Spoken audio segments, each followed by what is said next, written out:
Hello, everyone, and welcome to a special episode of the Hall of Gamers podcast. This week, I'm joined by Charlotte. Hello. And the voice behind the curtain, Cameron. Hello. You can hear me, but you can't see me because I am dying. Yeah, which is, I don't get it because his voice is pretty rough, but he decided to just talk on the... Anyway, I'm not going to question it. He's fine. He's sick. So we thank him for coming to hang out with us. Thank you, Cameron. I know we can't do this without him. So, we literally could not do the stream without him. So we appreciate it. This week we're not going to do a regular episode. For those catching this later, we're recording this a bit early due to a lot of different stuff. But we're going to do a bit of a quick overview of what happened at the Summer Games Fest, particularly the Xbox Showcase, and how wrong all of our predictions were. I got fucked over. You 100% did. Yeah, you really did. As soon as I was sitting there and saw that Game Pass game sitting for the next 12 months, I'm like, fuck. Yeah. But Fable. Mm-hmm. Yep. So if we well, I'm sure we'll go over the bingo card from last week and see how accurate Cameron was. But first, we'll probably tackle a couple of questions. As always, we're doing this live on Twitch. You can come say hi. Hall of Gamers Pod is the place to come ask us questions, hang out, shit post, that kind of stuff. We really appreciate it. But yeah, first let's get into our question here from Isaac, who says, hey guys, with everyone grinding out old multiplayer games, multiplayer achievements for Back to Your Backlog, which is the competition that Xbox Cast are running, have you done anything to make a boring multiplayer slog into a fun time with friends? This could be in the past or recently. Thanks for taking my question. Charlotte, do you have anything you want first? I don't know. You haven't done too many multiplayer. I haven't, but how has Saints Row been going? Well, I mean, it's been... to be fair, Saints Row has been good for the most part. I mean, like it has... It's not too bad. It's been its technical frustrations, and the insurance fraud game just does not work in co-op. It's unbelievable how bad it is when I changed back to single player and got it in 5 seconds. It was ridiculous. Well, yeah, but you also knew what you were doing too. Like I had to do 3 attempts to get it, and I finally got it today. But it's a little bit glitchy is the problem. Yeah, it doesn't spawn. It's fine for the most part, but then we just have issues with like connecting, and that tends to just piss both of us off. In terms of like making my own fun, I mean, like most of the time when I'm boosting games like that, I usually have like a podcast or a TV show. Most of my enjoyment that I get from boosting is like external. I usually have something lined up. Like I'm always listening to something or have something. We like have music. Like there's been a few times where what we've done is we set up a Spotify party, and then we just listen to music. So because I can have it set up with my Xbox headset. I can set it up so that I have Spotify going through my Xbox, and we can just both queue up music, and then I just listen to the music. That's why I tend to sometimes, if I'm playing a game that I'm like, I don't need to listen to the audio, I'll turn the audio down. Yeah. And the same sort of thing with me is I always have my laptop next to me for guides and stuff, so I usually can just run a TV show or a podcast or something. Because I'm not really like.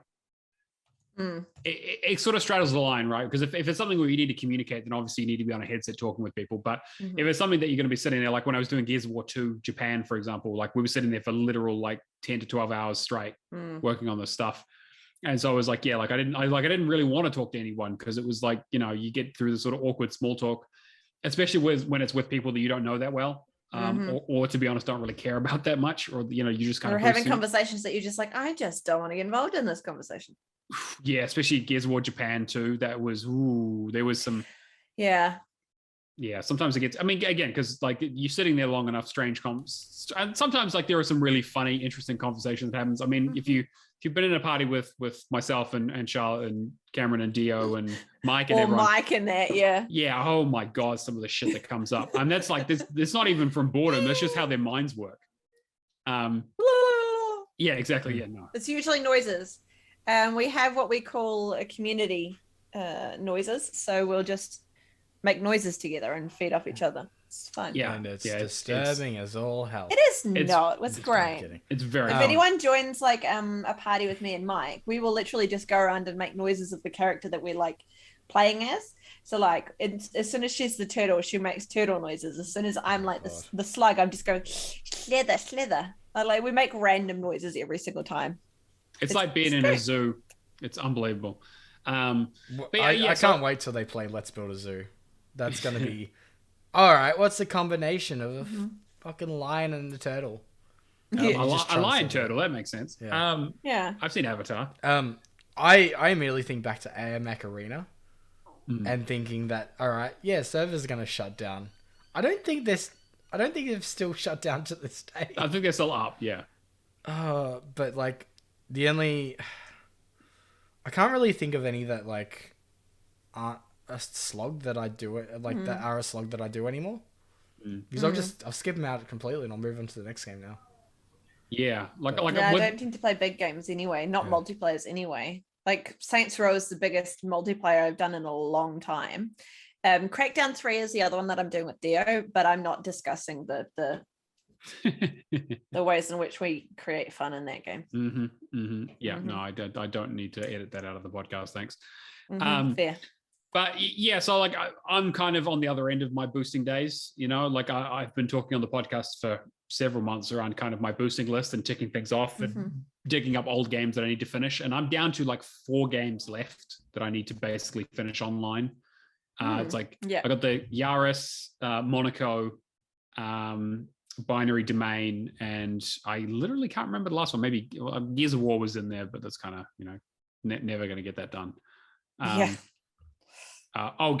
of the Guitar Heroes, for example. Like there's some Guitar Hero stuff to do, but like my big long grinds in terms of like multiplayer are kind of behind me. Like I don't really play those kinds of games anymore because I don't really enjoy that experience.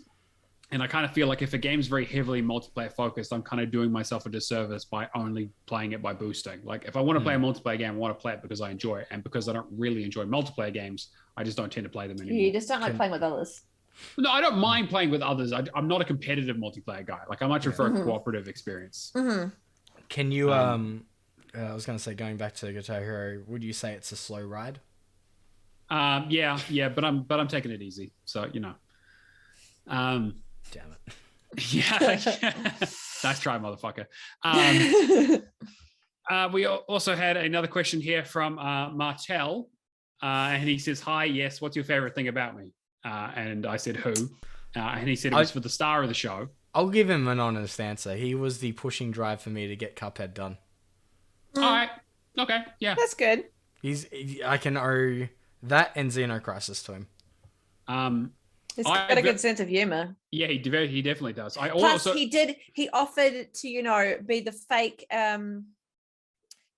person that was doing my fake messages, spicy messages. That's right. Yeah, that was fantastic. I loved that. So it takes that whole thing off me. When did our community start just circle jerking? Like just asking for a circle jerk? Or as soon as we made the Discord. What are you talking about? Yeah.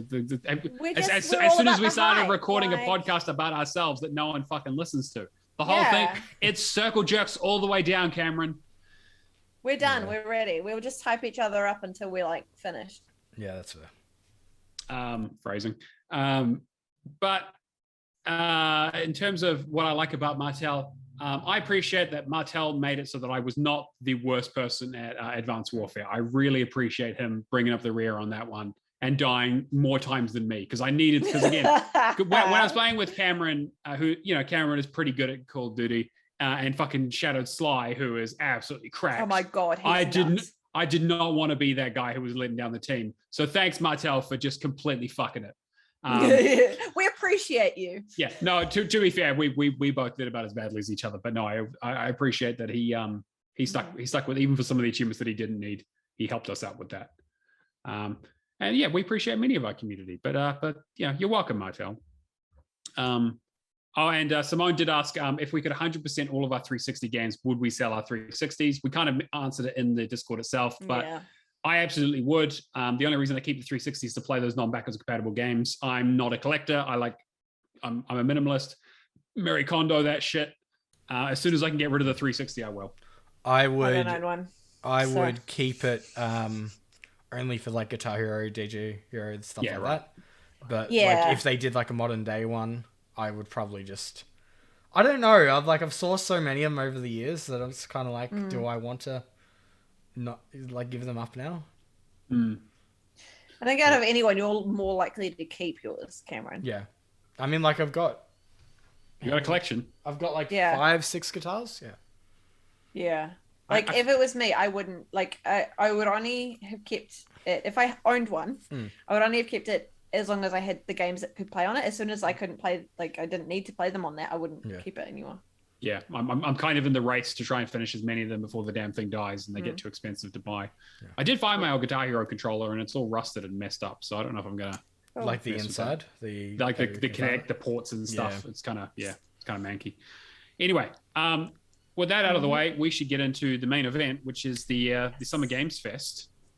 I'm assuming, yeah, great. I'm assuming we've all watched it. What do we think overall? Hashtag spoilers if you haven't, but whatever. Like you should have watched it by now. We'll talk again. We talked a bit about the sort of the opening show with Jeff Keighley last week, so we'll focus on the Xbox cast itself. Oh, sorry, the Xbox. Just Freudian slip there. Freudian slip. So the Xbox show. I mean, technically it was a cast, but yes, the Xbox showcase. The Xbox plus Bethesda showcase 2022. Yeah. Yes, exactly. Not E3. We won't really talk about the extended showcase because I'm thinking I'm the only one that. No, I haven't caught up with it, to be honest. I watched 5 minutes of it while I had like no energy, and the best thing of it was Justin Roiland opening just like, what the fuck's this extended showcase? Yeah. Okay. Cool. Okay. Right. Okay. So where are we starting? Well, let's go with overall thoughts to begin with. What did you guys think of the show? I'm conflicted. Okay. I'm just trying to think of the best way to explain this, but I think there is I understand with the whole like next 12 months is Game Pass, 43 games kind of thing. Like, you know, that gets you hyped. Redfall straight off the bat, amazing. Yeah. Starfield at the end, I really appreciate the concept. The frame rate's not there, but we can get into that in more detail later. Yeah, we'll get to that. The middle of the show kind of really slowed down for me, except for some key announcements. Outside of that, it left me finishing the show like we knew the extended showcase was just going to be like more detailed, like, you know, more talk with the developers, that kind of stuff. Like, I'm pretty sure they closed today with that Stalker 2 video I posted in the serious stuff. And that was pretty... Like, I was wondering when they were going to acknowledge the Ukraine and Russia situation. So that trailer hit me hard. It's really, I would say, triggering if you're... Like, it was good though. I'm glad that they did it the way they did it. Yeah. I think they handled it really well. Yeah. I left the entire thing thinking the showcase, I'm all for the, you know, get hyped for the next 12 months. But if that's the case, make your extended showcase. This is what we've got in the pipeline. Yeah. I actually, I agree with that, because for me, I remember last year, I was way more hyped for it last year. This year, I was kind of like, I don't know what to expect, so I'm just going to go into it thinking, okay. And because part of it was spoiled for me, so I found out about Persona before I'd even got to watch the showcase. So that was a bit like, oh, okay. So that took a little bit of the hype out of it for me. I was like, okay, that's cool. I really like that. I'm really excited for that because I want to play Persona. But then I was like, oh, okay. Well, is that like the biggest thing that I'm going to get out of this? Is that like what else is going to be there? And then to watch it, after watching it, I was kind of like, okay, that was cool. Whereas last year, I remember feeling that was fucking awesome, right? It was a different, I felt different this time around. Last year was a whole bunch of hype trailers and little gameplay. Yeah, and more it wasn't just 12 months, right? So there was a lot of stuff in there that was going to be future. Yeah. I was gonna say too, I can't really push my voice, but when we were at the FanFest event and everybody was kind of in the Alien Arena at Fortress, there's 150 to 200 seats put together. And then as soon as the Persona announcement came on, the guy at the back just screamed top of his lungs, I effing love Xbox. Like he was Like- like everybody just laughed. It was like one of those That's pretty moments awesome, like, though. all right, cool. This guy, like, I'm not Persona's all right, yeah. Like, I would Mm-hmm. love to experience it, but I know in terms of a completion, it's like, completion has spent 500 hours on 5, I'm pretty sure. Yeah. Ooh. Something like that. It's brutal. Yeah. But then It's not short. I was smiling just because this guy out the back was happy. Like, he was like tears of joy kind of thing. Yeah. Which is what you want. Yeah. Like, this, I think the best thing about the showcase, it's very diverse. But that's the hype that'll like build up others, right? Mm. Yeah. Yeah. That guy's going to tell 20 of his friends, like, fucking play Persona, yeah? Yeah. Yeah. Well, I'm interested if they do a Switch announcement now, too. they probably will. They did confirm that it's Yeah. also coming to those new, or those ports are also coming to PlayStation. So I'm sure they'll come to Switch at some stage. Okay. Just Atlas is a smaller team, right? Yeah. That's why I'm like, Yeah, as Simone points out in chat, maybe I'm rethinking my playthrough. Nope, I am committed to doing Persona. I'm very I'm doing hyped. Persona. I will 100%. We'll get to it. Like, I'm doing Yakuza Like a Dragon. No, come on, Yeah. what are you doing? I will do Persona eventually. I'll probably just dive 5 when it. I think that for my thoughts on the show were that it's like you said, Charlotte, like last year was a lot of like hype stuff. We were also kind of, in the middle of the pandemic, being like, we were like kind of like, okay, like, yeah, we know like they're just going to show trailers for stuff because stuff's been delayed. And so they'll and we were thinking this is the time where you show more about those games. And they kind of did that with some of the stuff, right? Like we got more extended looks for some stuff, but there was a lot of stuff missing. And we'll talk about that at the end. Can I just say too? I was listening to Cold Eastwood's podcast, I think yesterday or the day before, and he was saying that he was discussing with Matt Booty. The problem for next year is now they've got so many games that they don't know where to put them without stepping on other, shoes. Absolutely. 2022 looks pretty barren. I'm very surprised about stuff like Forza Motorsport. Yeah. We'll go through each of the things. We'll talk about each of the games as they got announced, and we'll talk about release dates and that kind of stuff as well to kind of see where they fit and kind of look at the landscape, because you're 100% right. I think that sorry, I lost my train of thought. I think that we did see some extended showcases. There was some stuff missing, but I think that I enjoyed it from like a Game Pass perspective. Like pretty much everything they announced is coming to Game Pass day one, or is already out and coming to Game Pass as soon as it gets ported. So that's great for me because I'm kind of on the train of not buying any more games. Game Pass is how I find new games now. And I think a lot of people are kind of coming away thinking, actually, wow, this is kind of really, this is kind of the future for Xbox. Them taking only a 12-month look ahead is actually a very Bethesda thing, right? Because remember when Bethesda started doing that a few years back before they got acquired, they were like, no, we got all these things that we're talking about, but we're only talking about things that are going to be coming out soon. This is when they did like, Deathloop and Ghostwire Tokyo and all that kind of stuff. And like, not all of that stuff made it out in that 12 months, but they all planned and had original release dates. That's what I'm really interested about too. Deathloop. I would have thought we'd see sort of something. Yeah, I think that. Yeah. Yeah. I'm surprised there wasn't anything about Deathloop. But I don't know if that's the kind of thing you put. I'm not sure if that's the kind of thing you put on a showcase, considering it's already been released. Yeah. And also, I don't know, because of the exclusivity deal isn't done yet. I don't know if that's something where there's kind of murky, where they're like, we can't show this game because PlayStation have an exclusive agreement with it, so we don't show it beforehand or whatever. Like there might be some legal stuff in there. The other thing I was going to quickly touch base on too is, it's funny you're mentioning the Bethesda stuff down the line. There was news articles coming out today. I think they were talking to Pete Hines, if I'm not mistaken, about the roadmap for like Bethesda down the line. And obviously you got Elder Scrolls 6 coming out and Fallout 5 confirmed. Yeah. So Todd Howard, I think it was. Yeah, they Todd talked. Howard, sorry. Yeah, so they get, and which is like, again, the least surprising news of all time. They're making another Fallout at some stage, but like at the same time as the TV show. Wow. Right.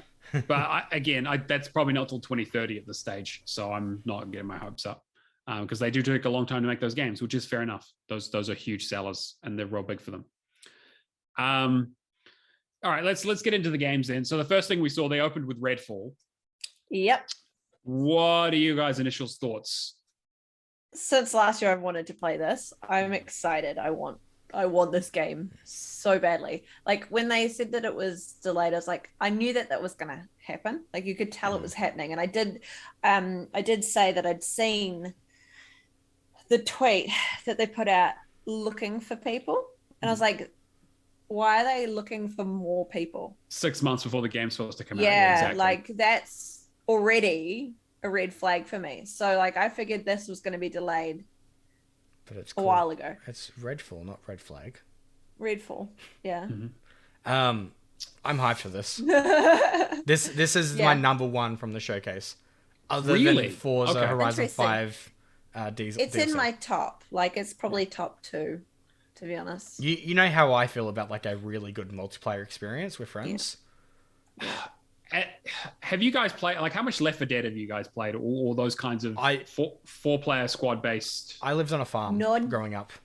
Yeah, right. So right. I didn't have the connection. When we played with friends, all we ended up doing was doing like Black Ops 1 zombies modes. Sure, So it missed me. I think it's like a really cool idea. I just don't like the structure of those kinds of games where it's like randomly generated level, like 5 different level scenarios that you just replay over and over again. I'm kind of curious as to what it looks like. This seemed like more of a story though. That's what I thought, but actually looking at it, like the whole part of the presentation, you could see they pulled up postcards and they would go into the postcard and that would be the level. Like there was the Ferris wheel thing. And like that's exactly the same as what Left 4 Dead did with their movie posters. Yeah. So my thinking is that like it's going to be more along that line of not very story heavy. Like I think there'll be like an overall kind of narrative woven through, but I think it's going to be a much more of a focus on the gameplay and the squad based mechanics and that kind of stuff, which to be honest doesn't really appeal to me all that much. Like I love a game that plays well, right? But I'm really there for the narrative and kind of the story and kind of the intrigue. I mean, I'll have a look at it, but it's not super high on my list, I have to admit. They did say that it would be able to be played solo as well. Yeah. So I think that will make or break it, because Left 4 Dead was, and like I think Back 4 Blood and all those kinds of games are basically unplayable single player. The other thing too, which I thought was pretty neat, is like you can play as, 4 of your friends can play as the same character. Yeah, you all want to play as Layla? 4 Laylas. Yeah. It was like sick. And it's cool that they have like squad-based abilities and stuff. Like I think there's potential there, and I think it's really cool. It's just that my only worry is that it might get a little old like quite quickly. I'm really hoping it does well, just because Arcane deserves a hit. 100% they do. Arcane are amazing. Like I love their work. And with how much work and love and time they put into Prey and how it didn't sell nearly as well as it needed to. Like I really, really like that game. That game is so fucking cool. And people should play it. Like if you're into immersive sims at all, I highly, highly recommend it. Yeah. So we will have to flick through these pretty quickly, but Hollow Knight, Silk Song. So the off maligned, it's been in production forever, ever since Hollow Knight came out, and they've teased it for years on years at this point. Yeah, and that wasn't really like that one wasn't a surprise. I mean, I'm glad that they showed it finally. I mean, I know people were very excited about it, and it's coming to Game Pass day one. It looks great. I'm sure it'll be a fantastic game. I don't know. I mean, like I haven't played much of the original Hollow Knight. It's on my backlog. It's in there. Aussie devs, amazing. Miss Cannon was like Ashley that I met at FanFest finally in real life.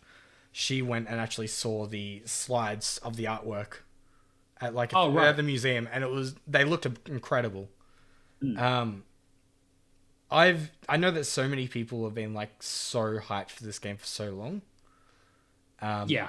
The other positive thing though was somebody messaged I think it was the Xbox ANZ account, or maybe just the Xbox general account, and said like, all right, you're showing off Hollow Knight. Is that confirming that it's coming in the next 12 months? And there's like, everything you saw today will be hitting Game Pass, will be hitting Xbox in the next 12 months.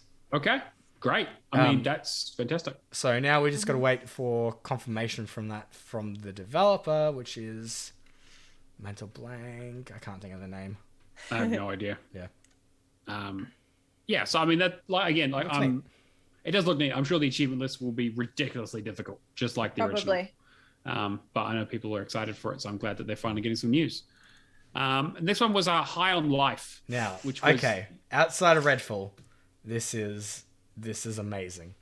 As soon as I heard Justin Roiland, I was like, fuck yes. Yeah. Okay.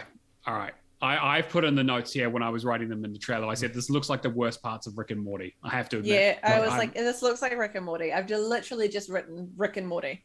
Yeah, I mean, like it is essentially like Yeah. it looked. It kind of reminded me of when they did those episodes with the galactic TV channels where they just looked at weird shit for a bit.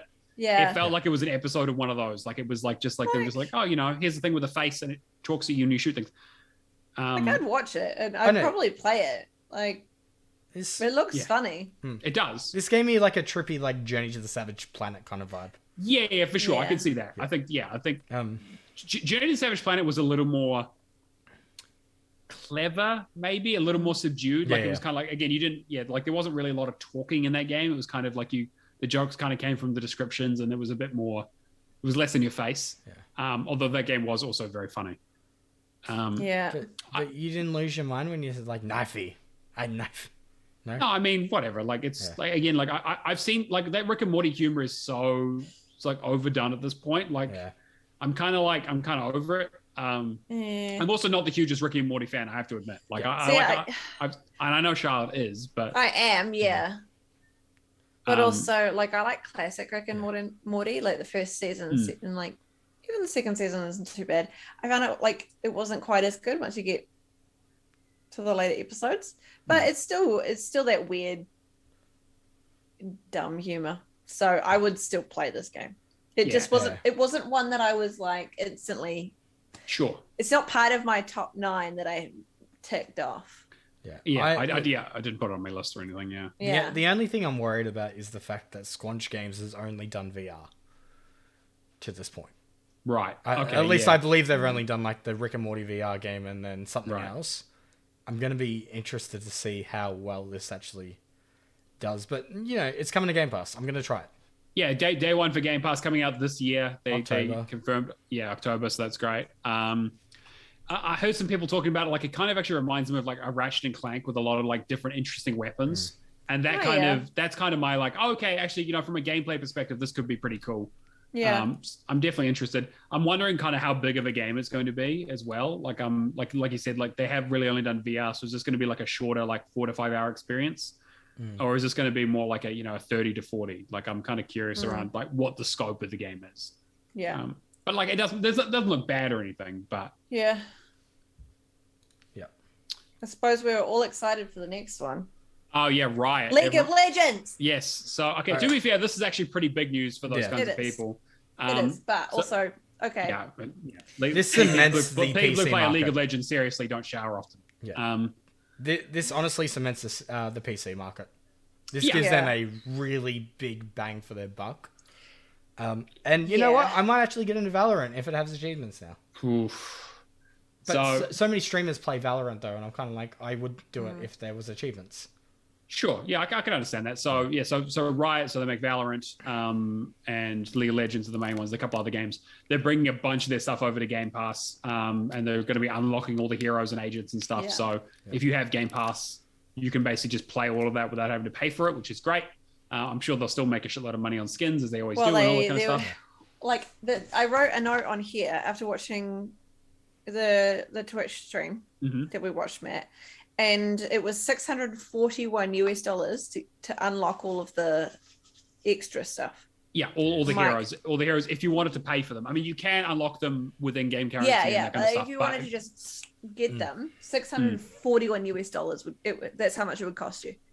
That's a bargain compared to Diablo Immortal. Yeah, true. Yeah. So again, like not really big ones for us, but Simona Chat says that they just started playing Wild Rift. Yeah, exactly. Like there's some good stuff in there. Good use of that mute button there, Cameron. Well, I know. I'm kidding. I'm kidding. Don't worry about it. We just can't tell, Cameron. Yeah, so this is the joke. It's all good. It's okay. But yeah, so I think that like again, like this is a big win for them. Like I can't imagine how much it cost them to go to Riot and say, hey, put all your shit on the Game Pass and give us all this shit for free. But if anyone's walking around with big sacks of cash, it's Microsoft. Yeah. Yep. Plague Tale 2. Fuck yes, this looks good. Holy shit. This is my number one. I was waiting for this trailer. I've been waiting for this trailer for months. Yeah, we knew that we were going to have to show something because they did a cinematic trailer last year and they've been teasing this for ages. I've only got one problem with this. Release date 2022. Yeah, what's wrong with that? Just give us a release date already. There was no actual date. It was just 2022. It's this year, so I'm happy about it. Yeah. I just don't want it to be coming out like December 25th. Yeah, I mean, you know what they're not likely to do I know, but you know what I mean? Like, I feel like this is going to be one that they haven't given us a date. They're still a little bit unsure. They're going to wait to the last possible opportunity. It will come out in the holidays. Yeah, it'll be a holiday release, obviously. It will be a holiday release. I think this is going to be like a November, probably October, November standard holiday release. Yeah. I mean, it's Game Pass day one. Game looks great. It's more of the same with like more weapons. Now they have like stealth kills. More fighting, more violence. Like, and like the fact that you can hide under the table and stuff like that. I was like, whoa, okay. So they've got better stealth and strategy, more fighting style, more fighting options, and more weapons. Like, I think it's great. I'm excited. Yeah, I think it's going to be fantastic. Like, I'm a huge fan of the first one. Simone asks, how long does it take to play the first one? It's like a 15 to 20 hour game if you're going for all the achievements. Like I've been doing it casually for like the last few months, just a little bit here and there. It's on Game Pass. I would like 100% recommend it. There's nothing missable. Well, yeah, for the most part, yeah. Like, you can basically do chapter select to find anything anyway and go back and get things. So even if you do, like, there's that option. And the story's amazing. The rats at the very end. Yeah. Again, that's well, I don't want to talk about it too much. I'm not there yet because I haven't. Yeah.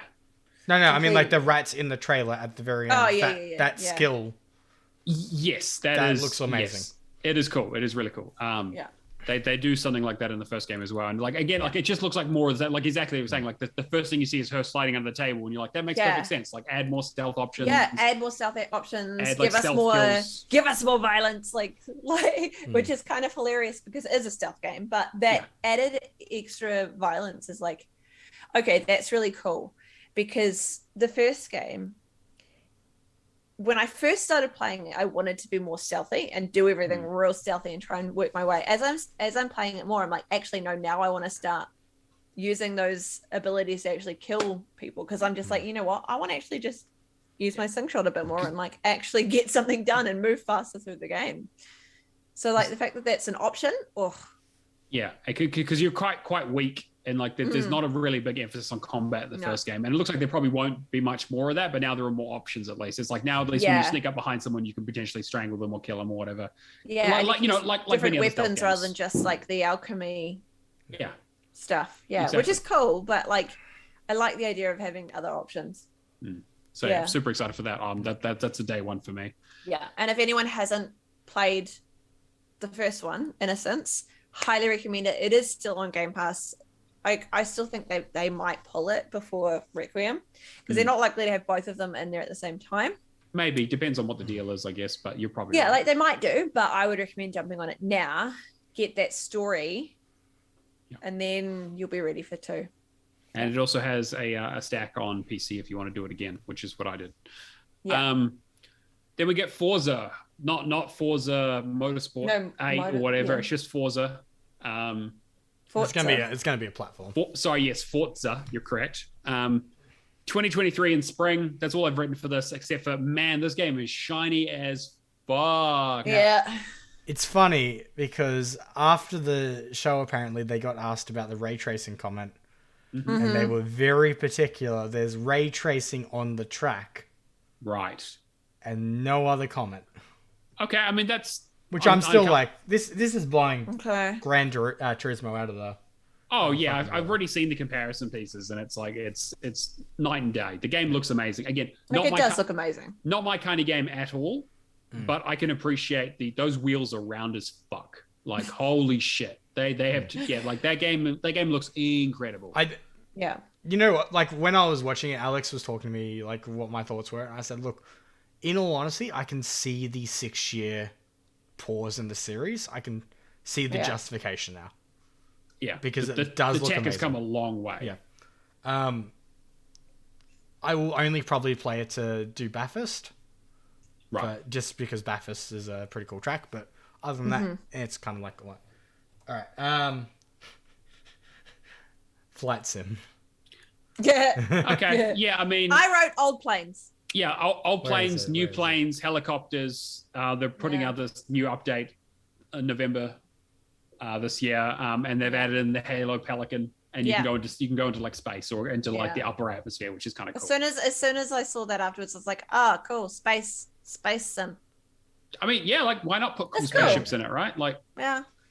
you know, there's not really much else to say about it, to be honest. They're just going to keep building on it. Yeah. It's obviously doing quite well for them. Everybody heard the Halo music and they go, yeah. And then it just kind of like they realized it was Flight Sim. Flight sim. Yeah. Yeah. Wait, is this a new Halo? Like, what? I still thought this was pretty cool.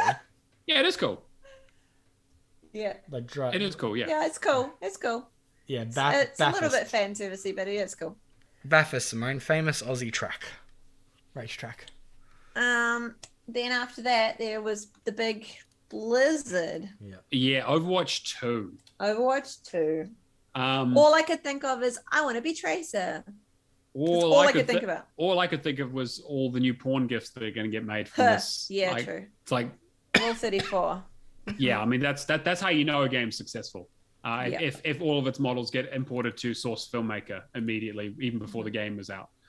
I'm still weird about like this Overwatch 2 thing. They didn't talk anything about this whole single player thing or this like, PvE PvE, mode yeah. that they were really trying to push. Like there wasn't any mention of that. Like this looks like just like, again, this could just be an update for the multiplayer, right? And It kind of just feels like skinned, yeah. It really And does, just the right? fact that it's free to play in PvE and then And they got the new character and all that kind of stuff, Yeah. which is fine. And she is pretty cool. Yeah. I mean, So, Kelsey, my coworker, has a bunch of friends that work at Blizzard.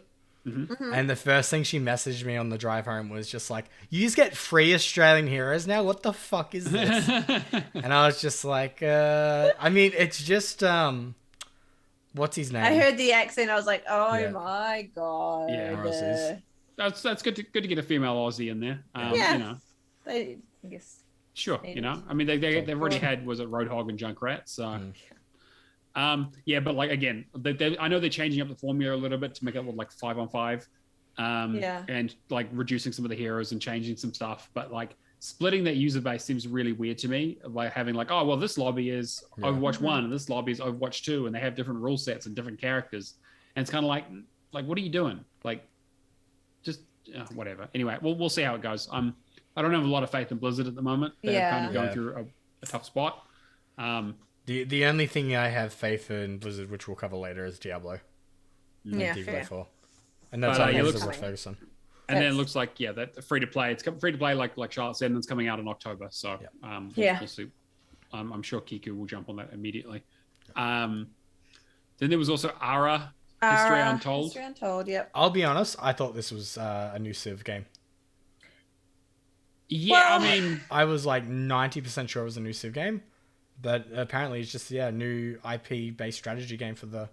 great. Yeah, turn-based strategy. Done. Yeah. Like, I got to make many It auto looks cool. jokes and like it's. I mean, like I don't really. They didn't really show a lot, right? Like it was No, kind it's of just more like cinematics.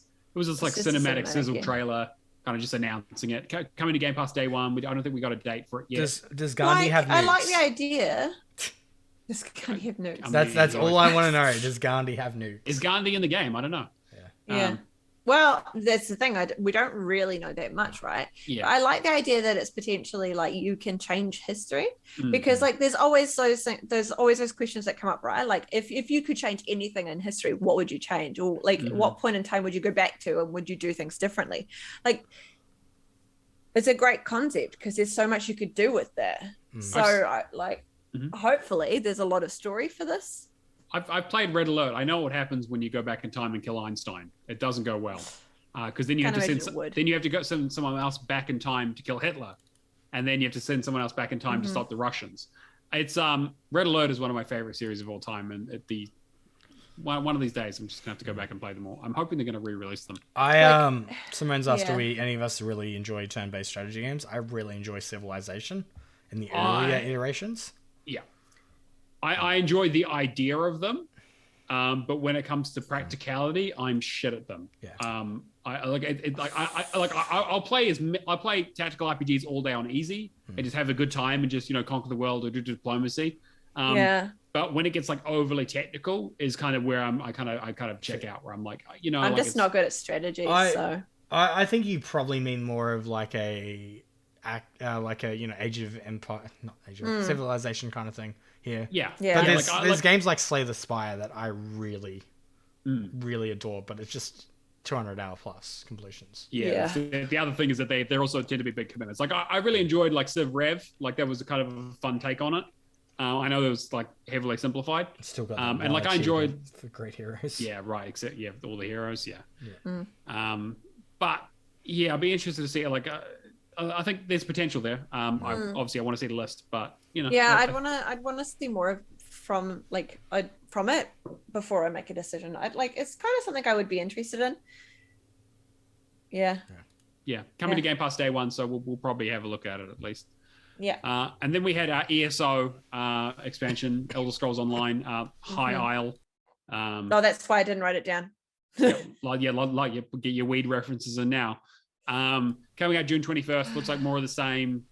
I don't know anyone who plays ESO, so I don't really have much to say there. I mean, I know that it's huge and it's very, very popular.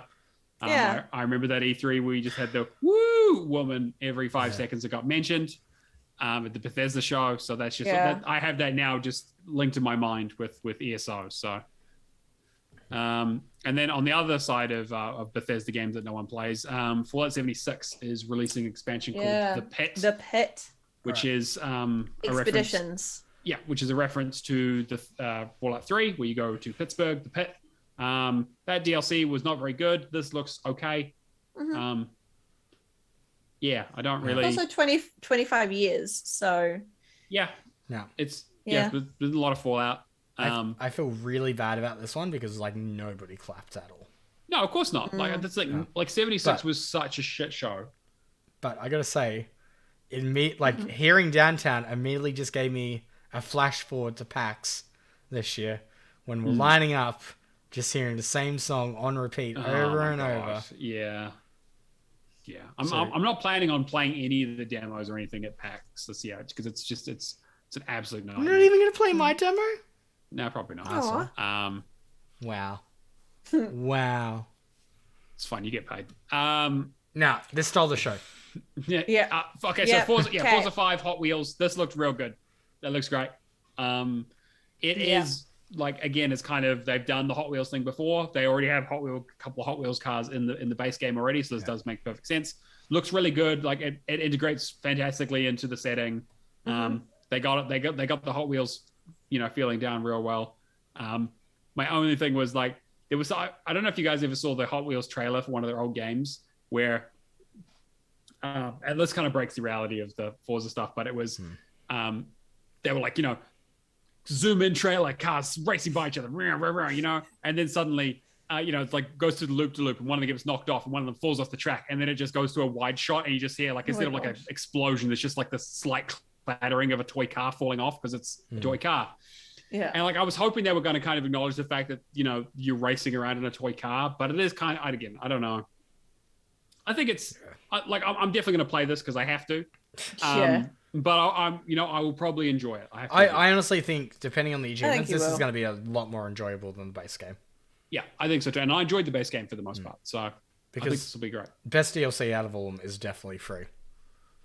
In terms of, that one, not Blizzard Mountain. But yeah. It looks really cool. Yeah. And that's coming out in July. Can I interest you as well, Charlotte, in some Forza? No. Not with that list. Well, you know what I can interest you in? I would. You know what I can interest Vin Diesel on dinosaurs. That's what I said. I put in the notes. Yeah. Arc 2. This time it's about family. Family! Now, he's already come out. That's all I wrote. He's family. Okay, well, let's blur that, but yeah, cool. Yeah, we'll take your word for it. He's already come out and said, you got to get hyped for this. I mean... Which... I know when a A-star actor is telling me to get hyped for a game, I'm definitely 100% gonna get hyped. Yep. Thank you. I think that the Rock was talking about how great his how great the Black Adam trailer was, 98% approval rating or whatever from some place that doesn't exist. Yeah. So having Vin Diesel show up and this is great. I mean, we saw him in the trailer last year. They didn't actually show anything of the game. Yeah, It was no. just I cinematic. I think the extended showcase showed off the character That makes sense. customization, Okay. but they actually Okay. scanned Spencer's face into the game, which Okay, looked pretty that's cool. pretty Okay, fantastic. that's All right. amazing. That is Um, fantastic. Like, as in, like, it's got one of those. The only one that's coming to mind now is Rainbow Six. Yeah, the vision Okay. cam. Like one of those kind of like scan your face in, and then Yeah. you can play as said character, which I think is pretty cool. This just makes me think of The Sims 2. Yeah. Do you remember with the flat creator, and you could just take your photo of your face and put it on, and it would just It flat? looked horrific. Yeah. So again, Game Pass day one, coming out in 2023. That's all we kind of got from it. So not a lot there. But I know people are somewhat excited. I know I'm not a huge Ark player, but again, the sort of survival games aren't really my bag. I've seen it played. My old flatmate was mildly obsessed with it. I mean, it's pretty It's good not in terms something- of sandbox. Yeah, people Yeah. like it. Like I know it's got a lot of people who enjoy the game and kind of both the sort of PvP and PvE elements of it. I know there were a lot of PvP that she was like about, but that's mainly I think because of the service that she was on. Yeah. And then we saw Scorn. Yes. This game looks disgusting, and I'm so excited about It's it. Holy it's shit! HR Geiger to a T. Like it is literally just if someone picked his brain, pulled out all of his artwork, and threw it into a game. Yeah. Yeah. And yeah, it looks real fucked up. Coming out in October, It Game looks Pass like day his one. museum. Yeah, it looks really messed up. Yeah. I was interested to see that there was a gun in the game though. And they talked a little about it on the PC Gamer Show afterwards, where it was like, actually, it's like it does have shooting in it, but like it isn't actually like a shooter as such, which is what I was worried about. Is I it was like worried a that it was puzzle gonna. shooter? It's more like a stealth shooter, where it's like think more like Alien Isolation, where it's like you have a gun for some situations, but most of the time you're gonna get fucked up. Yeah, somebody described this as like Alien Isolation to be if you're actually inside the alien nest. Great. Yeah. I'm 100% sold on that. We Whether were talking I- about Whether how good that's it true was or Dio. not, but yeah. okay. So I'm on board for that. Again, they've delayed this game for a little bit. They announced it a few years ago. I'm excited. It looks incredible. It's probably like, I mean, I'll probably be convinced to play it. yeah. Be a good stream game, you know. Yeah. We'll see. I'll wait for other people to play it first. Flintlock? Yeah. Flintlock. Flintlock. Yes, the Siege of Dawn. Yeah, I'm intrigued. Yeah. Yeah, it looks very interesting. It does. Like this whole sort of triangle portals, aliens from another dimension coming into this world that has like black powder, but also magic. It looks like a kind of a weird, interesting mix. I like the style of it. It looks really cool. I'm not really sure. I like the fox. Yeah. Foxy creature. On PC Gamer Show, they showed a little bit more of it, like in terms of like they have like an upgrade tree, and it kind of looks like it's going to be sort of relatively standard looking, a third-person action RPG, which is I think fine. Like I think the setting's an interesting one. It reminded me kind of like Risen. Again, so like sort of a piratey, tropical Caribbean kind of setting, with like palm trees and desert, which is not you don't see a lot of that in video games. Especially not with this kind of tone of like magic and like dimensional portals and stuff. I'm wondering if it's going to be more like a Souls-like in terms of its combat, because it looks. Well, that's quite what methodical. I wondered. It looked very Souls-like. Yeah, in but it terms also had of like the fighting. But the movement was quite quick, so I was like, is this going to be like more like a Bloodborne, or again, I'm curious to see more about it. But it's definitely on my list. Again, another Game Pass Day One game, so that's exciting. Early 2023 apparently, so probably sometime in February or March. Yeah. Minecraft Legends. Minecraft Legends, yeah. Yeah. I have no idea. A what new this game. is. Isn't this looks a bit like it's like strategy again, but Minecraft. Yeah. Minecraft It's like strategy. Minecraft sort of RTS. Yeah. Kind of like a brutal Right. legend or like an overlord. Yeah. Yeah. Because you have a person you play as, and then you control groups around you. So Yeah. kind of like think like Evil Pikmin, which again that's kind of what Overlord was. Yeah. It looks it looks. I mean, like I don't know. I'm sure it'll just be a massive DLC factory for them, just like Minecraft Dungeons is. So Yeah. Yeah, I think that like remains to be seen kind of what they do with it and kind of how big it is. But I know they've been working on this for a little while. Apparently, with some sort of game jam that they were doing. That it was like an interview thing where they were like, "Hey, take this idea of Minecraft and turn it into like a different thing." And they came up with this concept, and then they ended up turning it into a full game. So yeah. There's gonna be a lot of people that are gonna like it. So Lightyear Frontier Spring 2023. Yep. Looks like it's a survival like farming kind of game, but with mechs. It was really funny. It's like seeing the mech and it was like, oh cool, he has like guns on him. It's like, nah, he's just like has like a drill for like taking down things and like mining and stuff. I was like, oh okay, this is like this seems like a more like friendly game. I was expecting, you see mech, you think, rockets and aliens and that kind of stuff. So it seems like a lot more chill. Reminds me of that crafting and game. Person in the mech, so it's Game Pass already. I'm trying to think what it's called. The one that's game preview? Not Craftopia. There's like a space exploration kind of one. Okay. It's like more so making vehicles. But it has like a very similar art design. I think it looks fine. Again, I'm not really a big survival guy. Like I noticed that a lot of the stuff is just things that I'm like just aren't in genres that I'm interested in, but I think that's fine. Do you know what it makes me think of? It's a little bit like a sci-fi Stardew Valley. Yeah, I think that's kind of what they're going for, right? And like Simone points out, it's a mix of so many different genres. And games. And I think it's really great because that's where Game Pass really shines, is getting people to play things they normally wouldn't play. Which is why I'm forcing people to try AI or the Zero Escape. So it's coming to Game Pass day one. Looks like it's got 4-player co-op, so I'll be interested to see kind of what that list looks like and how successful it is. Looks interesting. Gunfire Reborn. Wait, Yes. Oh, wait, I've gone way off the track. Sorry. Yeah, Gunfire Reborn. I don't really. This kind of looks okay. It looked okay, yeah, but then as soon as Kirby said it's Borderlands mix Risk of Rain 2, I was like, sold. Yeah. Okay. Yeah. I've got a mark next to this one. I think it's cute. Okay. I like the art style. I don't know if it's gonna. That's exactly my kind of art style, and I like the idea that you can just go around. It's that Borderlands kind of art style. The cell shading, yeah. Yeah, and I like the kind of I don't mind the little shooters, and it does say it's like roguelite action. So that's where the bit that got me was like, I'm not roguelite's one of those things where I'm just like, that's always a mark against it. I like them because I'm fine with dying multiple times. Like that is okay with me. I'm used to it. I do it all the time in most of my games that I play. So that does not bother me in the slightest.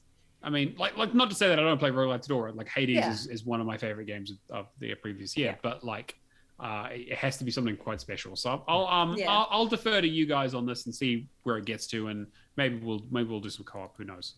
Yeah, I like it. I think it looks cool. It's coming in October, so yeah, so not too far away.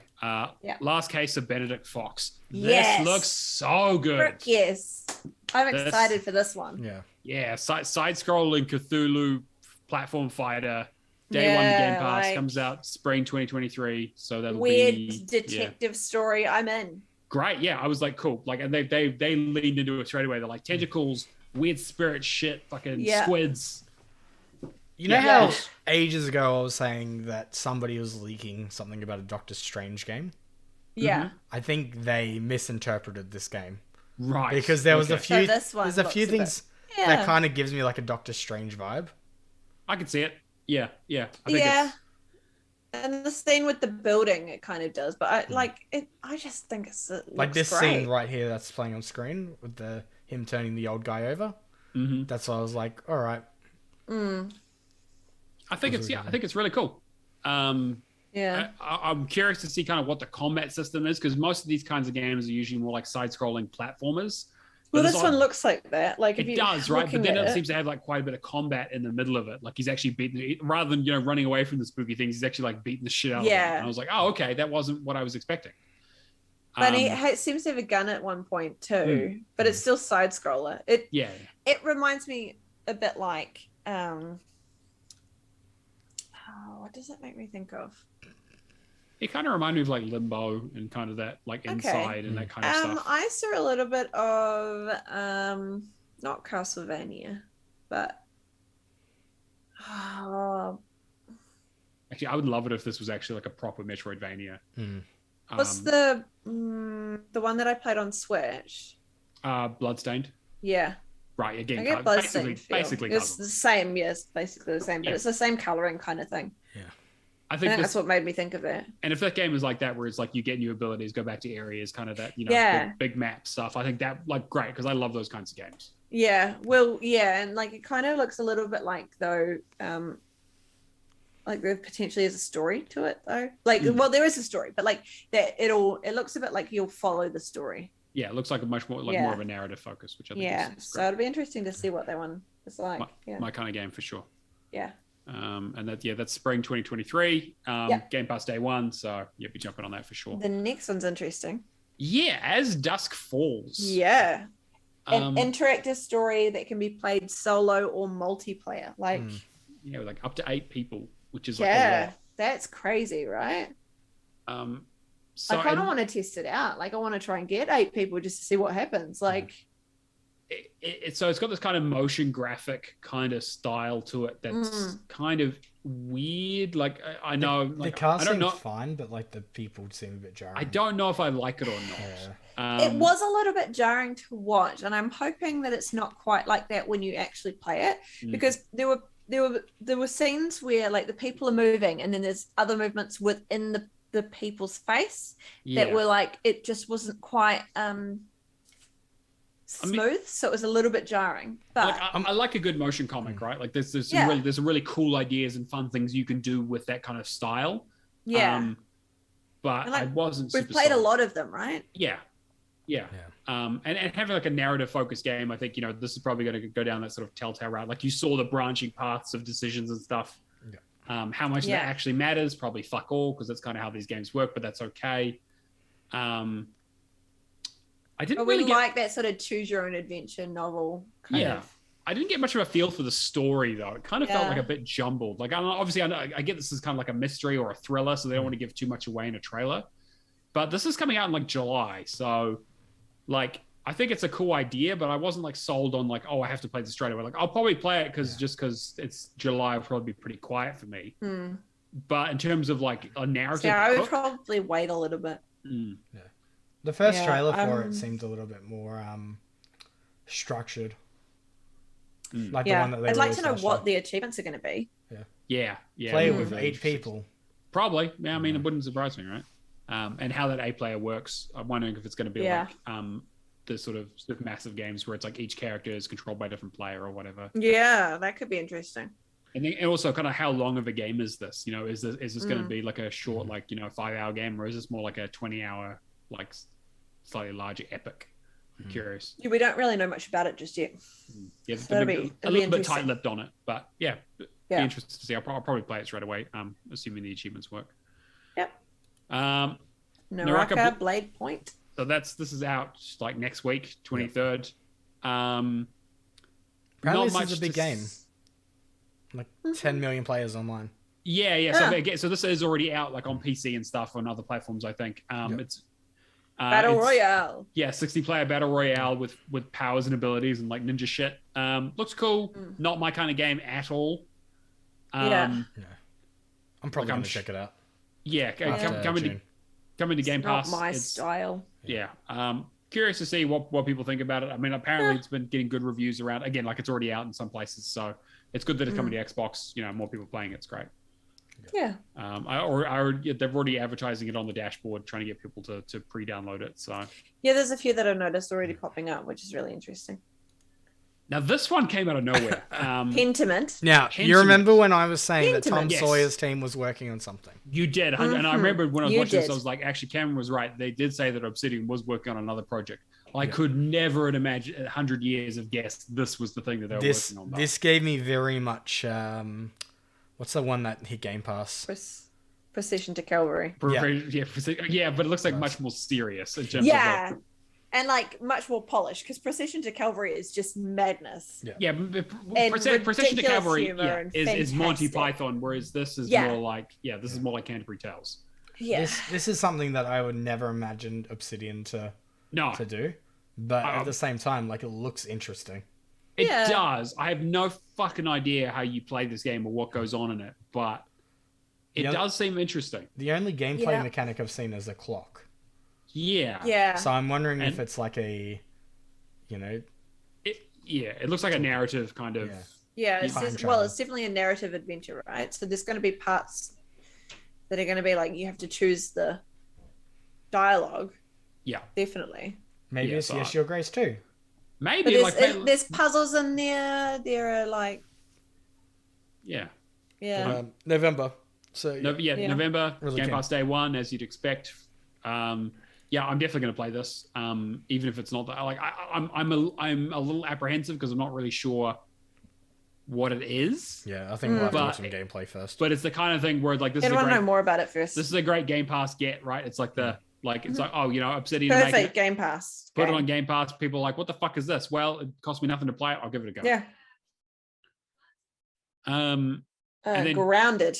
Yeah, Grounded's getting, again, probably not much to say here, that they're getting their full release in September. Yeah. They're going to put story in the game, which is funny to me. But story in the game. Is it actually coming out of game preview though by then? Like, yes, is that when apparently it's going to be its full release. Okay. September full release. Adding Mantis as a boss enemy. Cool. Okay.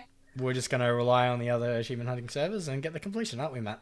Hopefully, yeah. Assuming they don't mess with it, but we'll see how it goes. I mean, if it's a short story, then I'll jump in as well. Yeah, I don't know. Yeah. Again, like, I'm not really a big crafting survival guy. It's not kind of why I'm not big on insects. So yeah, well, there is the arachnophobia setting where you can. I've seen that setting. Very cute. Ereban. Was this just origami? Yeah, I was like, is this the same studio who did Origami? It's the style, like a futuristic origami. Yeah. I was like, is this Origami in space? I don't think it's the same studio, but apparently there's an itch.io game that's out now. There's a free demo that you can play and kind of gives like, it's essentially the same game, but like a slower vibe to it. So they've just refined those ideas. Okay. And made it an Xbox game. Great. Yeah. I really enjoyed Origami even though it was a little bit ropey. I haven't played the second one, to be fair, but I love that style of, hiding in the shadows, like being a magical assassin. And then in this one, it's like, throw some robots in there. Why not? Yeah, let's just put some futuristic shit in there. It's like cyberpunk origami. Yeah, great. I'm totally for that. It looks really cool. The combination of technology and magic, which is always fun. 2023, so we don't have like a firm release date, but it is Game Pass day one, so I'm probably check that out. Ereban Shadow Legacy. Then we get Diablo 4. Yep. Necromancer. Which, to my surprise, is not hitting Game Pass. Not yet, right? Yeah, I imagine it will when Bethesda goes through. Yeah, because they're still dealing with it, right? They're still processing the deal. It'll go through the week after, and people will be... Yeah, I think that there's a good chance that this will come to Game Pass pretty quickly after that deal is signed. Because obviously Microsoft and Xbox will want to have that as a good feather in their cap because people are very excited for this game. I mean, I love Diablo 2 and I really enjoyed Diablo 3, so 4 is looking like a maybe for me, especially with the co-op. The stuff they showed with the like same world co-op and the big world bosses, and the game looks pretty fucking incredible to be honest. The new ideas that they're bringing to it, like if you're a really good player, you're marked on the map. Yeah, with the PvP stuff, like stuff like that. That sounds pretty cool. Like it seems like they've only touched on it briefly, but like it seems the end game was taken into consideration. Yeah, which is again like these kind of things live or die by that. Still need to go back and finish up Diablo 3, that last achievement. So the co-op are really excited for. Necromancer is usually my class of choice anyway, so that's fantastic that they're bringing it back. Coming out 2023, don't have a firm release date, but that's no surprise. And then we had a Sea of Thieves update. I didn't actually write anything down for it. I was like, cool. It's a really minor update. It looks like I just put a question mark and then season 7. Yeah. I mean, like I will say that the fact that you can name your own ship now, Brady McFaceface. Be a captain. The fact that this is update. The fact that this is an update and the fact that it hasn't been in the game already is one of those things where I was like, what? Like, really? It should have been an extended showcase. Yeah, like yeah, exactly. It was a good trailer though. Like I appreciate the shanty and Yeah, it was but it was like, why put this here? Yeah, it didn't really feel like there were. Yeah. Other than the 30 million players is the only Hey, thing out of here, the trailer. let's do some customizing in cabins. Like that's kind of cool, but also. Yeah. They And like I know that people love Sea of Thieves, and like just more of that stuff is great for them. That's fantastic. Yeah, which is cool, and it's cool that they've got an update. It's just, Yeah, it's not going to hype everybody. That's the only thing. No, exactly. Yeah, exactly. And then we got Ravenlock, Yeah. which is one of those ones that I was this looks fucking fantastic. It's Echo Generation mixed with like Zelda. that. As soon as I saw that, I was like, "This is me." And then I started going, "Oh my god, this is Alice in Wonderland." Yep. How is this not Alice in Wonderland?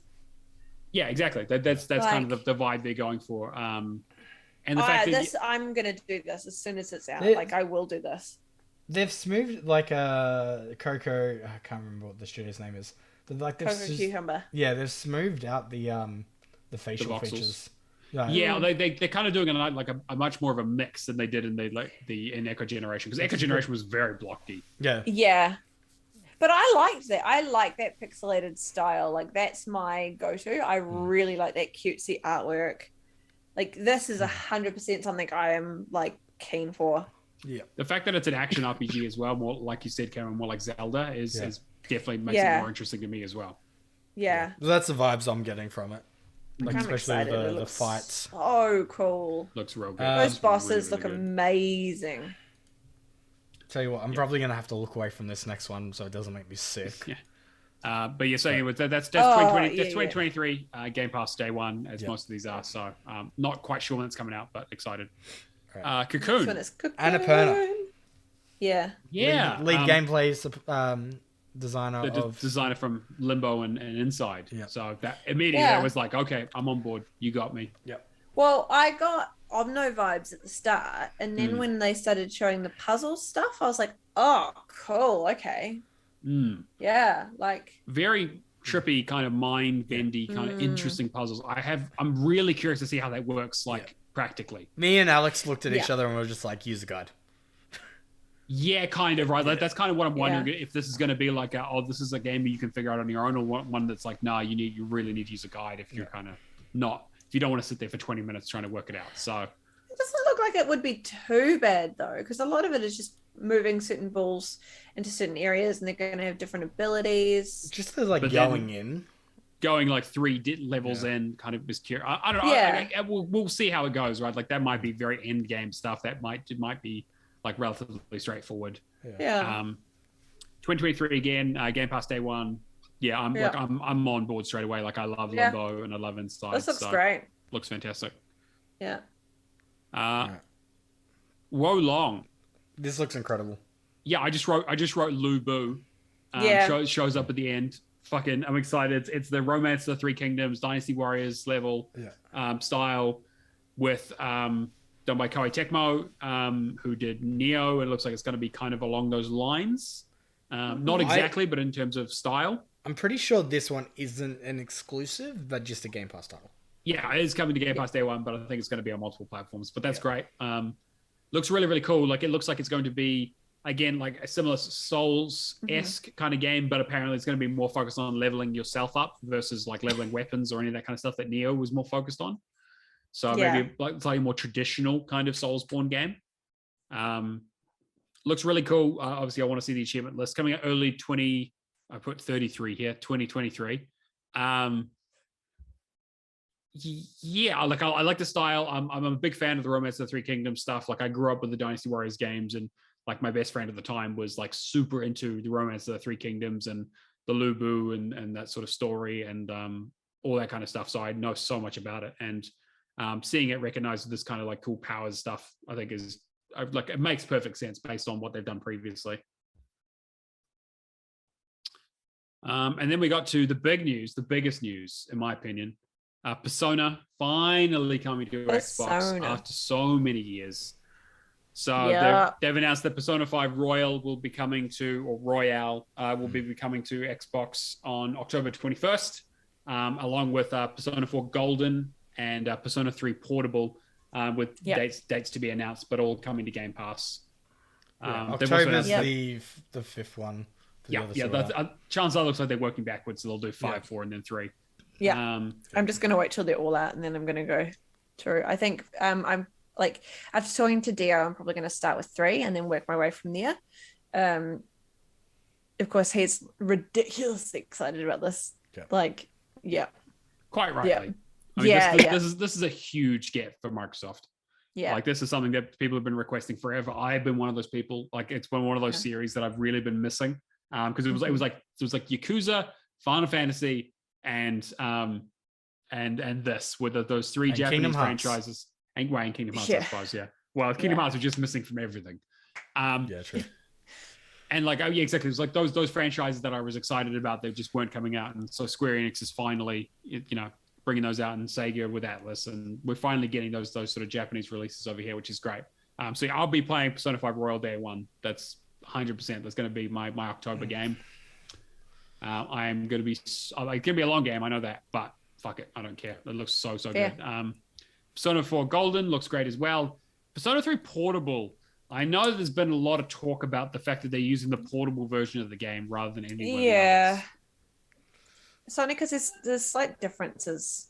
Yeah, so portable, but it's not like it's a bad thing. It's just because essentially there were 3 releases of Persona 3. You had the original on the PlayStation 2. Yeah, so the original on the PS2. Then they did FES, which is again like Golden or Royale. It was the expansion with the epilogue. Had like a 20-hour epilogue chapter added into it. And then you had Portable, which didn't have the epilogue, and also took out some of the cutscenes, the in-engine stuff, and turned them into like visual novel parts. Which again, but you can play as other characters, and you can like walk around the school.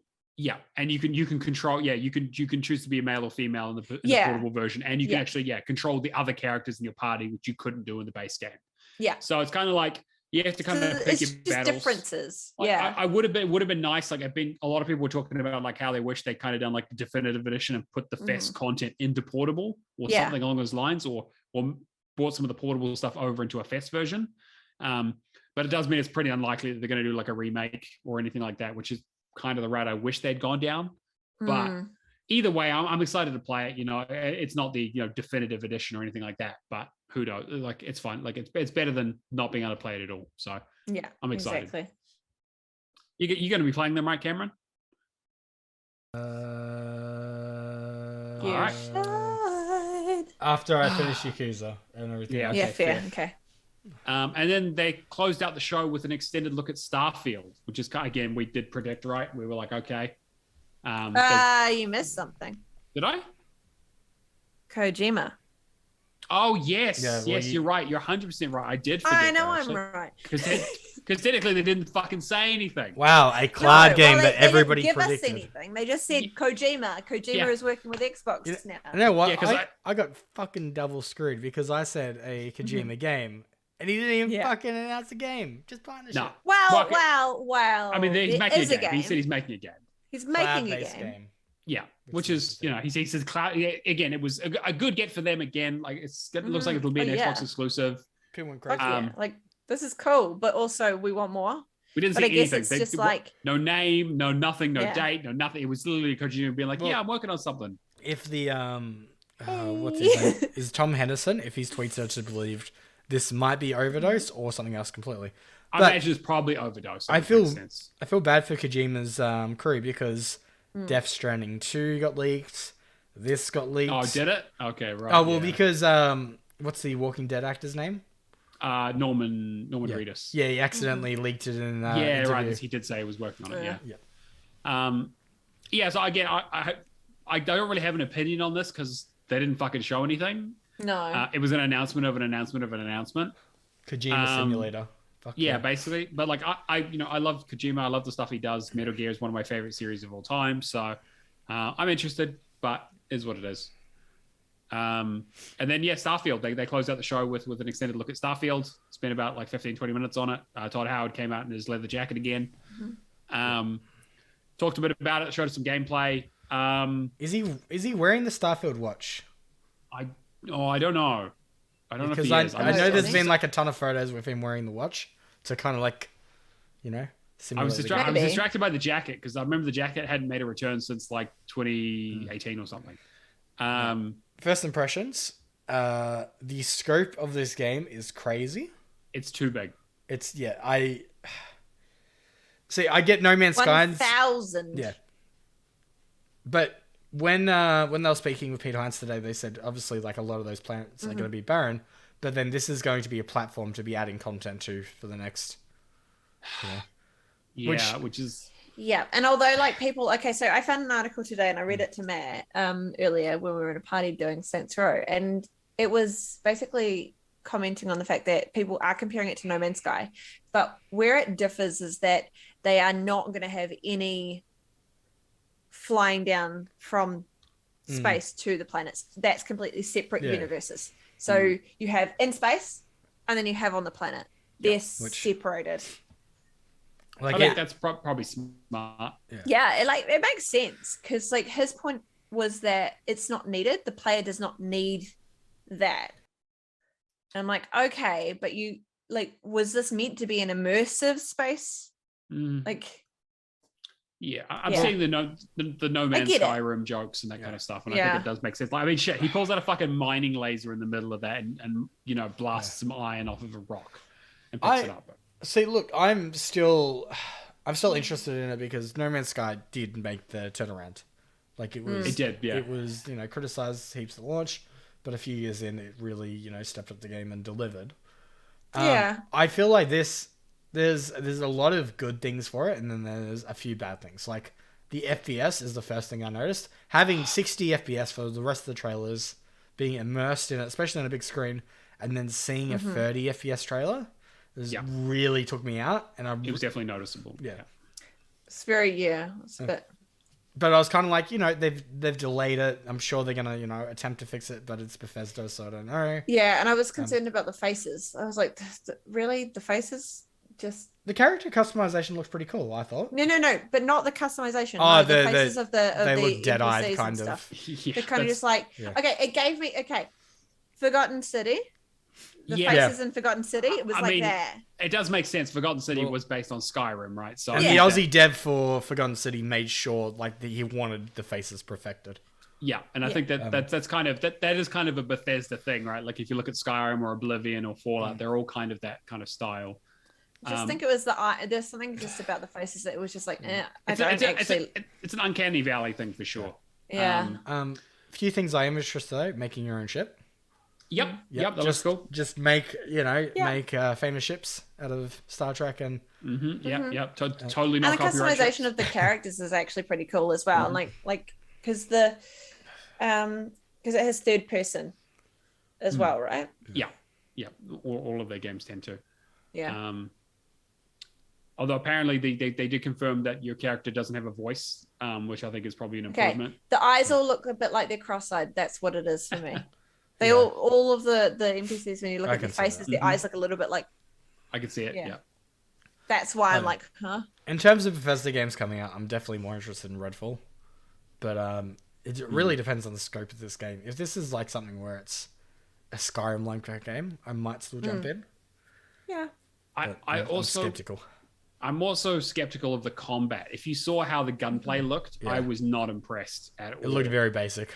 It looked really basic. It looked like your typical sort of Fallout. You shoot things with a health bar, and the bullets don't have any impact. They just take down the health bar. Like he was like shooting people with his futuristic P90, and like they weren't like flinching or acting like like I'm not expecting like Call of Duty levels of like snap and fidelity, but it just kind of felt like it didn't look satisfying at all to be shooting, and it seems like that's going to be a big part of this game. Also, the space combat did not look good either. Like I gotta be honest, like this game, like the more I'm hearing about it, the less interested I'm in. I'll give it a chance. Yeah, I'll definitely give it a chance. I mean, but it really depends. Just let me use a knife in space. Just let me go stabby in the face. I'm glad they delayed it though, because clearly it needs more work. Like, see, that's the thing. Like Redfall does not look like it needs any more work. Yeah, unless they've really, focused in on the strong parts of the. Well, they probably would, right? That's kind of what worries me about this with Starfield. Is like if this is the strong bits, fuck. Yeah. There was one that I thought we were going to get to see, but the Callisto Protocol. Yeah, well, they did show that at the Summer Games Fest. at the Summer Games Fest at the beginning, right? So True, like, I kind of makes sense they didn't re-show it, but I don't know how much more there is for them to say because they did talk quite a bit about it when they showed it. True. There's a few games that I was surprised we didn't see, like yeah. So I've actually like TA put out a list here of like the no shows and stuff that's potentially like late 2023 and beyond. So I'll just quickly go through it. So Everwild, so Rare's new game. I think that's going to be like 2024, 2025. Yeah, again, they said they're optimistically targeting a 2024 window apparently. So that could have slipped into 2025. Yeah, like it gets kind of vapor at this point. We haven't seen anything about it since 2020. Perfect Dark, radio silence on that. We haven't heard anything about that since 2020 either. I think that's the same case. Yeah. Yeah.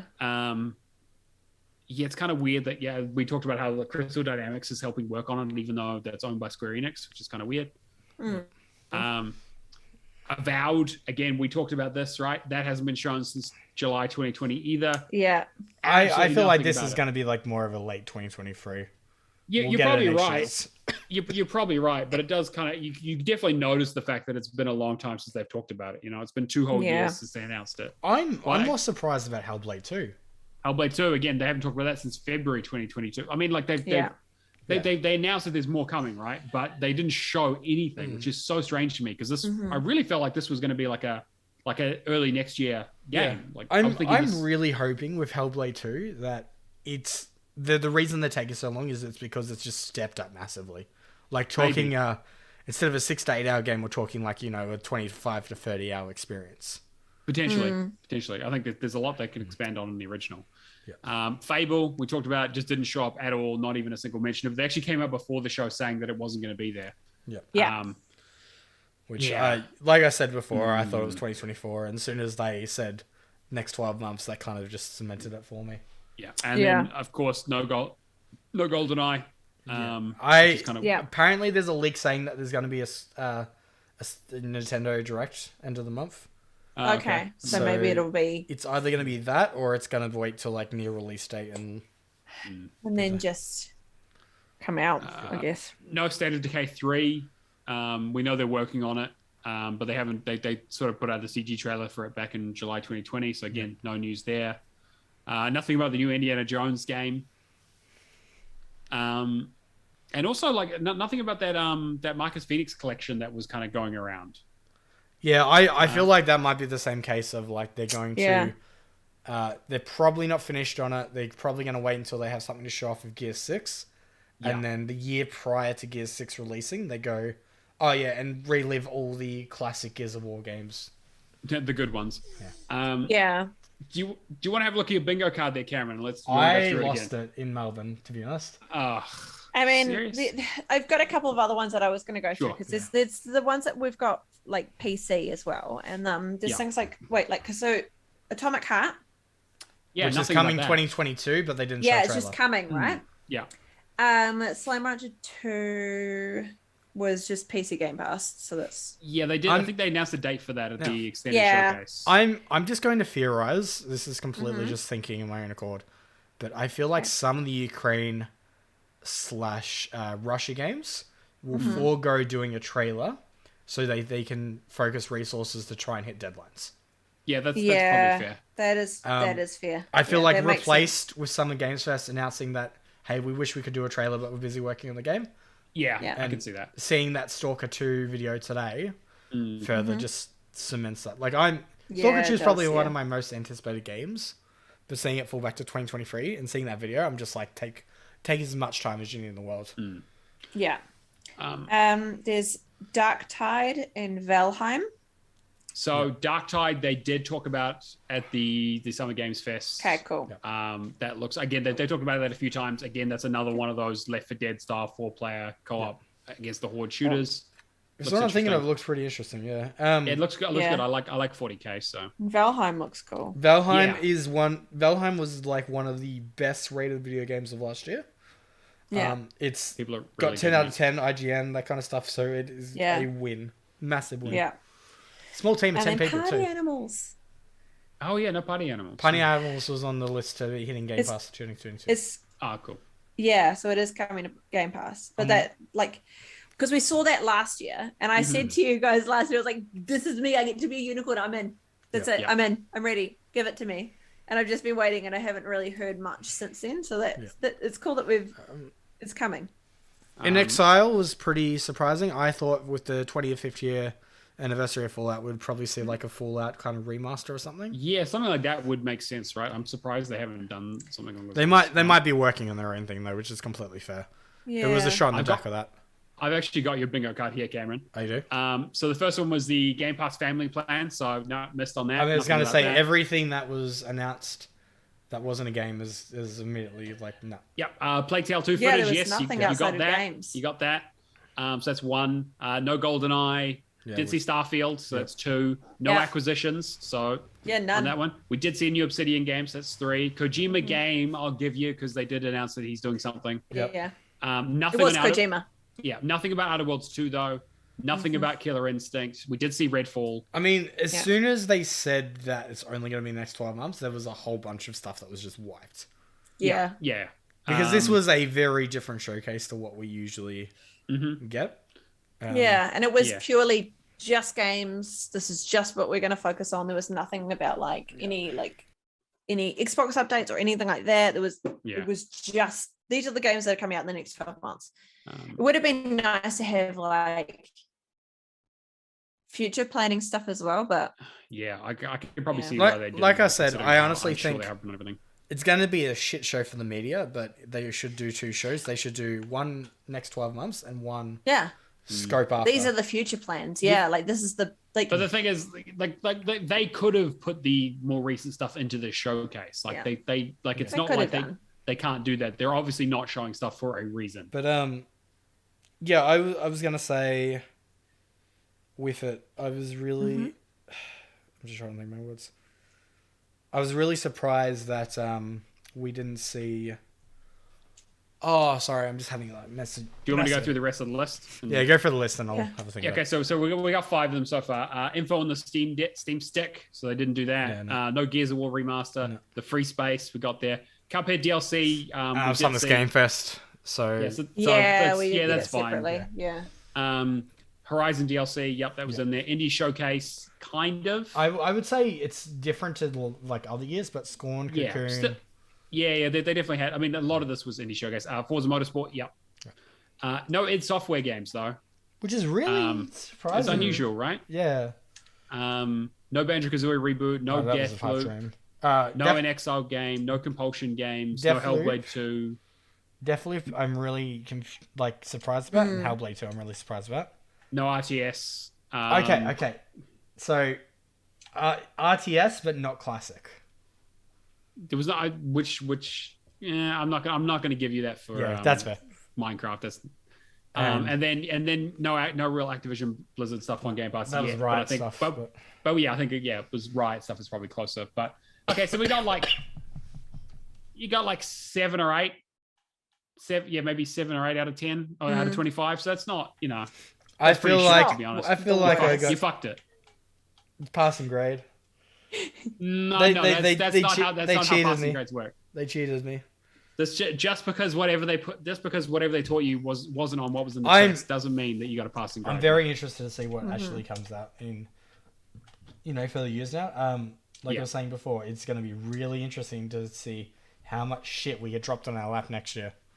Yeah. Exactly. Because and when it all comes out, right? I think we're going to. And whether things start to considering things are starting to slowly go back to normal, right? Like the world's opening up, everyone's able to travel a lot more. There's a lot more people that are not like masks are kind of vaguely non-existent at this stage, terrifyingly, right? Yes. Yeah. For anyone outside of New Zealand, apparently. It's one of those things where everything's slowly going back to normal. So is this the tail end of us seeing so many delays, or is this just I think 2022 will be a slow year, and then we'll just get everything thrown at us, especially RPGs it'll be next 2023 year. will be big, I think. See, the thing is, we said that last year about this year, it didn't happen, right? And that's what I'm worried about. But we got everything late 2021 in terms of the stuff. And we did have more lockdowns and things like that throughout last year, and it it's. And start of the year, we wouldn't have been so many things going on in last year. Yeah, predicted Ukraine or Russia. Yeah. We'll see. Yeah. But that's the showcase. Yeah, I think that. Yeah. I think that's pretty much what it is. Isaac points out, masks are still all over Japan. Exactly. I still wear my mask all the time. Exactly.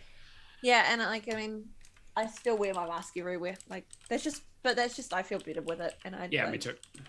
Yeah. I managed to survive without getting COVID so far, so I'm gonna keep that streak going. Hopefully.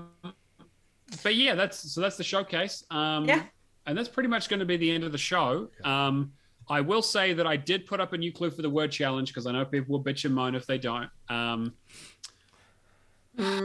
So I'm going to put the clue in the chat now. Hang on, just so people can see it. And as you're doing that, we're going to raid Charlotte after for her birthday. Are we doing it now, or are we waiting half an hour? No, we'll just do it now. I've just gone live, so. I mean, you guys all have fun. I'm probably we're gonna play Jackbox. Because that's fine. I'm dying. It's totally fine. If you want to lurk, you can lurk. It's up to you. It's totally fine. We're just going to be playing Jackbox. Last question. How would you folks rate the showcase compared to previous Xbox E3? I feel like this was a lot better in terms of showing us games and gameplay. However, it doesn't create the same level of hype as prior years. Totally agree. Definitely not. I'm very excited that almost all of the stuff's coming to Game Pass because that's how I play games now. And that's like I have... it used to be like, oh, you look forward to something and then you think, okay, is this worth the money? Am I going to buy it? Do I have to try and find people to play with? Now it's like, oh, it's coming to Game Pass. Cool. It's just there ready if I want to try it. It helps in so many factors. It helps the budget. Yeah. It helps the fact that, your friend complains like, oh, I don't have Game Pass. It's like, all right, here's $1. You got 3 months on me. Exactly. Yeah. So I thought it was a good showcase, but you're right. I don't think it's like, it wasn't, there weren't many surprises, but that's fine. I don't, it doesn't always have to be that way. They've obviously got a lot more they need to work on. It did a lot better than Jeff Keighley's though. He rated it. I think that's fair. That's fair. It was giant. Yeah, no Halo or what do you mean? We got a Halo announcement. We got Pelican and Flight Sim. Pelican and Flight Sim. All right. But yeah, so the word challenge has been updated with the new clue. So it is a new game. So the game has been started by more than 20,000 people on True Achievements. As Isaac has put it, that is a 1 in 1,689 games, somewhere in there. That's some sound logic there. Mm-hmm. The new clue is that the game does not have any DLC achievements. So that should narrow down quite a bit because most of the popular games are ongoing titles. So good luck to everyone. If you happen to know what the game is or have some guesses, go onto our Discord, discord.io/Hall of Gamers. Come say hi. You can come hang out with us. That's where our community is. And we have a channel there for the word challenge where you can put your guess in. And if you happen to guess the game, gift comes up, you win $20. Simple as that. Yep. Nice and easy. As always, we do the show live on Twitch. Hall of Gamers Pod is the place to find us. We appreciate all the support. You can come in and ask questions. Like we said at the top of the show, we really, really appreciate it. We should be back to normal next week as well. Yeah, we will be. We'll have a normal show next week. Yeah. Otherwise, you want to contact us, Hall of Gamers Podcast on gmail.com or at Hall of Gamers Pod on Twitter. If you want to find Charlotte, where can you be found? On my link tree probably is the best way. It's AudreyChar. On Xbox, I'm AudreyChar. On Twitch, I am Charmandosaurus_Rex. Otherwise, just don't talk to me. I really just don't want people to talk to me. It's uncomfortable. Cameron. You can catch me Shadowless Edge and pretty much everything without a hyphen. I'm very sick at the moment, so I'm going to duck out of this really quickly. So yeah, just check my Twitter. That's probably where I'm most active. Easy. Yeah. And I'm Neomaster on everything, True Achievements, Xbox, and Discord. And that's going to wrap up this special episode of the Hall of Gamers podcast. Thank you to my guests for joining us and suffering through. Especially Cameron. He's a trooper. I'm going to go and I'm going to try and sleep. All right. And we will catch you guys next week. See you later.